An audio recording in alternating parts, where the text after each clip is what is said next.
Michael Renshaw, the security officer, for basically safety for supporters, safety around the grounds. Also, I'll do this turnstile on a Saturday or Friday night or whatever day we're playing, and I also do anything I could do around the ground, to do repairs around the ground, keep the place safe, you know, get rid of general waste and rubbish and things like that. I've been involved in football for most of my life, and I was with a local team for 10 years, and I came down to Flint because I had in 2010 I had to have a major heart operation. I had to have my heart valve replaced, and basically so I was out of action, and I just finished with the local team, and my son played football, and one of my good mates asked could he bring my son down to play for Flint Town United. So I said yeah, whatever he wants to do. So his son came down to play for Flint Town United because they were setting up a youth team. Anyway, after a few months I needed to get back on my feet, I needed to get out and about, and he asked me would I come down, fancy coming down to the ground. So I did. I came down to Flint Town United, and I enjoyed it down there, enjoyed the people, good bunch of people. I was then asked would I prepared to take over the youth team of Flint Town United. At that moment in time, I didn't think it wasn't up to it at that moment in time, but I went as assistant manager with a fella called Steve Wainwright I became good friends with. Anyway, after a couple of years of being involved with the youth team, they started the academy at Flint, and my mate Andy, that was doing the reserve team, stepped up to do the academy. I then took over the reserves, and I ran the reserves with a lad called Kev Thomas, who's still involved in Flint Town United Football Club. I think he's still involved in the academy, and also years ago he played for Flint Town United, Kev did. So we knew the background of the club. So I ran that for a couple of years, 2 or 3 seasons. We were successful, we won the cup, and I did a lot of fundraising for the reserves. But I found, you know, I was getting, you know, I enjoyed watching more than, I was getting to that age in life where I enjoyed watching more than coaching.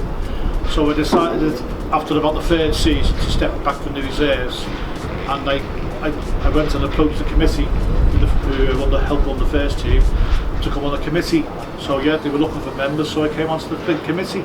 So I stood down for the reserve, came on the Flint committee, and then you know, why I enjoyed it down here because there's so much good bunch of lads. People didn't realise the amount of work that people do just to keep the club ticking over. You know, we're all unpaid, we're all volunteers, and it was a good bunch of lads, you know. So yeah, I enjoy it down here, I enjoy the people, I enjoy the crack. So, you know, that's why I've stayed here. I've enjoyed it, and it helped me get back on my feet. So yeah, I spend more of my time here than I do at home. What have I got out of it? I enjoy it. I enjoy watching Flint play. I've been to places that I've never been before, you know. Now we go with the first team, now we're in the Welsh Prem, and we are travelling along. We've travelled down South Wales a number of times this season. I've drove down South Wales a few times this season. And it's great on match days, a great atmosphere here. You know, we've got a good team, hopefully, you know, we're doing well in the league. And you know, we've got a good manager. And what have I got out of it? I've got a social life out of it. I've got something I enjoy doing. My job I had before, before I retired, didn't really enjoy it. But this, I do enjoy. You know, I enjoy the people, we have a laugh, and that's what it's all about. And I just like seeing Flint go forward.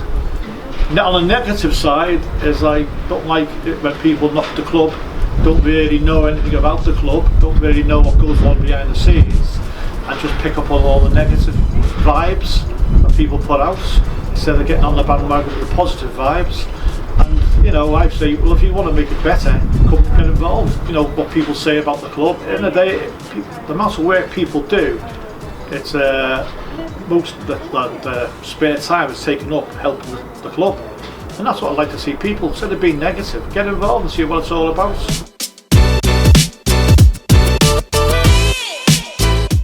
People can get involved basically at academy level. If they're qualified coaches, they can get involved, come to the academy. They can come down, just be a supporter, you know, financially helping the club by coming to the games. You can also come down and be a volunteer. You can also, you know, on match days, we're always looking for people to put a bib on and be a steward on match days to help with the running of the club. We've got a board here that took a lot of the work off us and do a lot of work behind the scene, which is absolutely great. We've never had a board before, now we've got a board. We've got a chairman who absolutely loves the club and wants to see the club go forward. He's dead enthusiastic for the club, and I think all the board members are really enthusiastic for the club, and which has helped us a lot. You know, as a committee we have our meetings and we speak to the board, and we tell the board what we need, what's doing down here. So the board then go out and see what they can bring into the club. We've got a new hospitality room which is getting done by the other end of the grounds, and you know, we've got a good academy, basis, we've got junior football here, so there's a lot. We have soccer Saturday on a Saturday, so there's a lot of going on, but the most important of all is volunteers. Every club cannot survive without volunteers, and whether, you know, I don't live in Flint, but I enjoy coming down to Flint, and I've enjoyed many years here, and hopefully I can enjoy many more years in the future. Thanks for watching. You can find out more at flinttownunited.co.uk.